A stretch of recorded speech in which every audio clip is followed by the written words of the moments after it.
اعوذ باللہ من الشیطان الرجیم بسم اللہ الرحمن الرحیم۔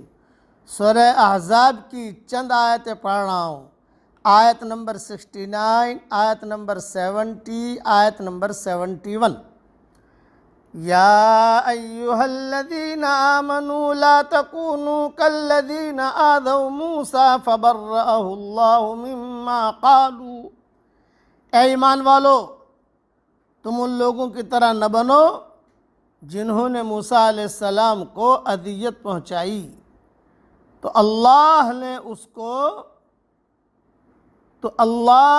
اس کو ان باتوں سے بری ثابت کیا۔ وَكَانَ عِندَ اللَّهِ وَجِيهًا، اور وہ اللہ کے نزدیک باعزت تھے۔ یا ایہا الذین آمنوا اتقوا اللہ وقولوا قولا سدیدا۔ اے ایمان والو، اللہ سے ڈرو اور درست بات کہو۔ یصلح لکم اعمالکم ویغفر لکم ذنوبکم، وہ تمہارے لیے تمہارے اعمال سدھار دے گا اور وہ تم سے تمہارے گناہوں کو بخش دے گا۔ وَمَن يُطِعِ اللَّهَ وَرَسُولَهُ فَقَدْ فَازَ فَوْزًا عَظِيمًا، اور جو شخص اللہ اور اس کے رسول کی اطاعت کرے اس نے بڑی کامیابی حاصل کی۔ مختصر تشریح سن لیجئے۔ اس آیت کی تفسیر میں حدیث میں کچھ ایک دو قصے آتے ہیں اور دونوں اتفاق سے صحیح بخاری میں ہیں۔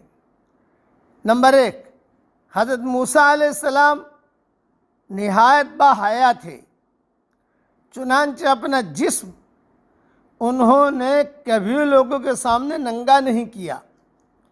بنو اسرائیل کہنے لگے کہ شاید موسیٰ علیہ السلام کے جسم میں برسکے داغ یا کوئی اس قسم کی آفت ہے جس کی وجہ سے یہ ہر وقت لباس میں ڈھکا چھپا رہتا ہے۔ ایک مرتبہ حضرت موسیٰ علیہ السلام تنہائی میں غسل کرنے لگے، کپڑے اتار کر ایک پتھر پر رکھ دیے۔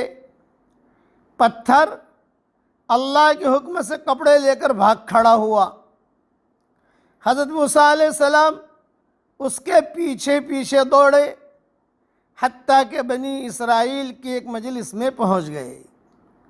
انہوں نے حضرت موسیٰ علیہ السلام کو ننگا دیکھا تو ان کے سارے شبہات دور ہو گئے۔ موسیٰ علیہ السلام نہایت حسین و جمیل اور ہر قسم کے داغ اور عیب سے پاک تھے۔ یوں اللہ تبارک و تعالیٰ نے معجزانہ طور پر پتھر کے ذریعے سے ان کی اس الزام میں اور شبہ سے برات کر دی جو بنی اسرائیل کی طرف سے ان پر کیا جاتا تھا۔ صحیح بخاری شریف میں یہ روایت ہے، کتاب الانبیاء میں۔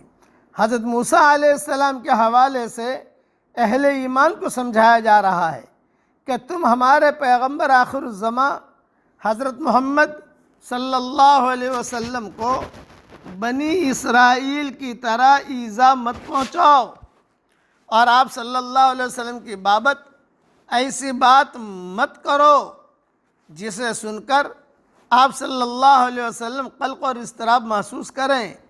جیسے ایک موقع کے اوپر، یہ دوسرا قصہ ہے، جیسے ایک موقع پر مال غنیمت کی تقسیم میں ایک شخص نے کہا کہ اس میں عدل و انصاف سے کام نہیں لیا گیا۔ حضور صلی اللہ علیہ وسلم مال تقسیم کیا تو ایک شخص کی زبان سے جملہ نکلا کہ عدل و انصاف سے کام نہیں لیا گیا۔ جب آپ صلی اللہ علیہ وسلم تک یہ الفاظ پہنچے تو آپ غضبناک ہوئے، حتیٰ کہ آپ کا چہرہ مبارک سرخ ہو گیا۔ آپ صلی اللہ علیہ وسلم نے فرمایا، موسیٰ علیہ السلام پر اللہ کی رحمت ہو کہ انہیں اس سے کہیں زیادہ ایذا پہنچائی گئی لیکن انہوں نے صبر کیا۔ یہ روایت بھی بخاری شریف میں ہے، کتاب الانبیاء، اور مسلم میں بھی ہے اور ابن کثیر میں بھی ہے۔ خلاصہ کلام یہ کہ نبی کو تکلیف پہنچانا نہیں چاہیے اور بات بالکل سیدھی سیدھی کرنی چاہیے۔ یہ جو قول سدید کہا نا، وقولوا قولا قولا سدیدا، یعنی آدمی ڈھنگ کی بات کرے۔